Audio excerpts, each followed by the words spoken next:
Hey guys, welcome to the Phool Show. Of course, I am Foolish Phil.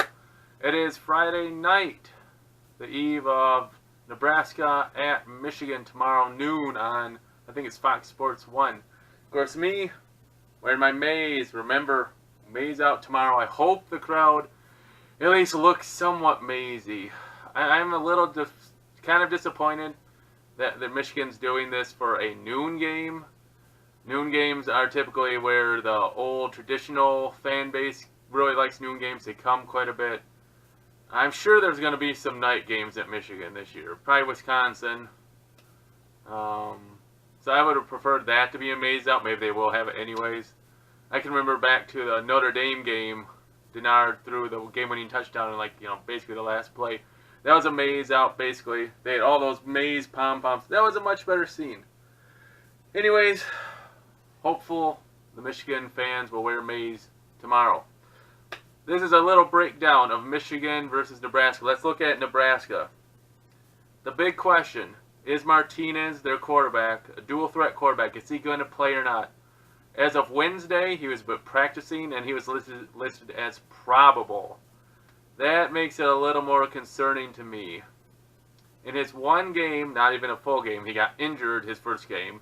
He ran for 117 yards and a touchdown, and he threw 15 of 20 for 187 yards. So, I mean, he's close to 300 yards of total offense. If he can't go, their backup is a walk-on. If the backup plays, Michigan should blow him out. But Martinez is different. Dual threat quarterbacks, running quarterbacks have slaughtered the Michigan defense in the past years. It seems we just cannot contain. You can just imagine you have Winovich and Gary coming up on the outside, and our two in the middle are pushing up, and then there's a gap on this side, there's a gap on that side. So that's the problem we have. We have to keep that pocket tight. I expect Bush to have the spy on him. But another side of that is Hudson. He's out because of the targeting penalty. He's out for the first half of the game, our Viper position. So that's going to play a factor. Hopefully Michigan can just, get out early and just, crush them. So it's not even a factor. But I'm a little worried that Hudson's out when we have such a mobile quarterback. Now, receiving. I apologize to Nebraska if I get the names wrong. Morgan Jr. and Spielman, it looks like, are their two main threats. Each one is averaging 13.9 and 12.4 yards per catch. And according to CBS.com, both these wide receivers are considered NFL wide receiver potential. So these are definitely some good receivers. They have some good speed. They don't have a lot of height. Not much height. I don't think any of them are 6 foot. The tallest is 5'11". But they have some good speed, so we got to be careful with that. And we know our man-to-man coverage has not been that great. I don't expect to get flagged like we did last week versus SMU, but we got to have better coverage. Looking at the rushing, Bell averages 6.2 yards per carry, and Washington 5.7. Those are really good stats, and those are two over 5 yards per carry. Not to mention Martinez, who was even, he had 117 yards in his one game. So you got a three-headed running monster. Those are pretty good stats, and you consider that Nebraska's 0-2. A couple plays go another way. If Martinez doesn't get hurt, I'm sure they beat Troy. But they're 0-2. But they're not a bad 0-2 team, so be careful with them. Kicking, their field goal kicker is 2 for 4. Those 2 misses really would have helped in the Colorado game. So that should be an advantage. Nordine just blasted that last kick last week. I don't know if you saw that. I mean, it was super high through the goalpost. He really got that one. Now, let's talk about their O-line. Plenty of experience. The stats I've been seeing saying that there's 45 out of 60 games last year of experience. They lost only 1 player. But there's still some chances for some plays. They've given up 19 tackles for loss and 5 sacks in only 2 games. The thing that really gets my attention is 19 tackles for loss. That's quite a bit. So I'm thinking we should be able to get some good pressure back there, stop the running game, the whole X factor is Martinez. Martinez. Their D-line. This Akamaladum. I'm sorry I said his name wrong. I guarantee it. He's a big stud guy. So far, he's got 2.5 sacks in 2 games, and only 3 tackles for loss besides that. But he's getting some play in the backfield. Really, their big key on defense is the linebackers. And I'm worried about this. Michigan had poor coverage when SMU brought linebackers. It was either Evans was just kind of whiffing or wasn't picking up the blitz as well. Our offensive line wasn't rotating well.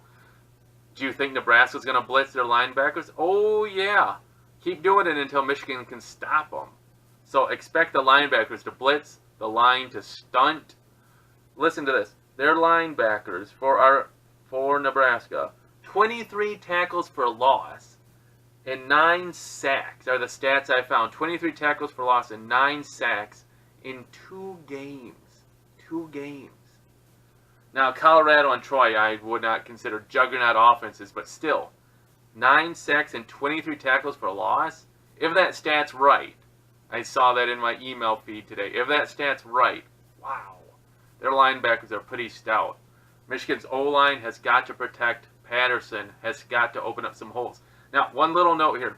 I was reading some people saying it's time for Patterson to be unleashed, to allow him to, just throw 30 times a game. I mean, the passing offense has done well lately, so you can kind of get it. I also see the other side where, save Patterson, save him from those extra 10 passing attempts for games that really matter. Does a Big Ten game matter? Is a Nebraska a game that matters? I hope we can just kind of win this game going away. And save them for Wisconsin, Michigan State, Penn State, Ohio State. You don't want them to get hurt in the early games. I get that. But it was so frustrating last week watching Michigan run power I and just get smack, getting nothing. Nothing. And that was against SMU. SMU is not known as a Big Ten defense. So I'm like, I can see both sides. I don't want Patterson hurt either.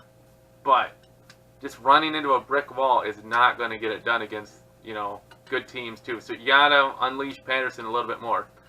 Overall, I think Michigan will win. They're favored by 17.5 points. I'm going to say they cover. I'm going to say if Martinez does play, he's going to get nicked up in this game. That's one reason I think maybe Frost will keep him out. Let him rest up another week and have him for the rest of the Big Ten play. That's just my thought. I think Michigan wins by 20 points, 20 or 21 points. 42 to, 20, somewhere in that range. 41, 42 to 20. So we cover, get a 20-point victory. What are your keys to the game? Who are you interested in watching? Do you think the offensive line will open up holes? Is Higdon going to be back? Is Evans going to be back? I hope so. Hey, let me know what you think about the game. If you're going to the game, wear maize. Thanks for watching, and if you like it, give me a thumbs up. If you really like it, subscribe. Thanks, I got another subscriber last video. Appreciate it after the Daxton Hill one. And as always, go blue!